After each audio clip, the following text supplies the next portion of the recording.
Анна Городнова, Антон Королев, ТНВ, Казань. В Казань продолжают прибывать гости из самых разных городов и стран мира. А те, кто уже несколько дней находится в столице республики и успели посетить церемонию открытия, поболеть за спортсменов на соревнованиях и просто погулять по городу, с удовольствием делятся своими впечатлениями. Мы в Казань специально приехали во время универсиады, чтобы и город посмотреть, и на соревнования сходить. Все очень понравилось, а универсиада вне конкуренции. Очень изменилась Казань за это время, да, за 5 лет, что я здесь не был. Слышали, что очень хорошо вы здесь подготовились, что действительно, и я вижу, что действительно такие изменения большие.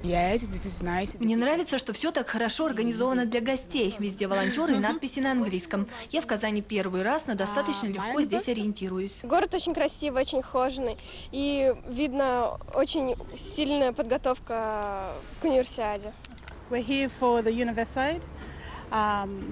Я специально на универсиаду приехала, были на открытии, просто потрясающее шоу. А в Казань я просто влюбилась. Красивый древний город. Мы были уже в волейбол и баскетбол, и сегодня еще будем в волейбол и баскетбол посмотреть. США против России сегодня вечером.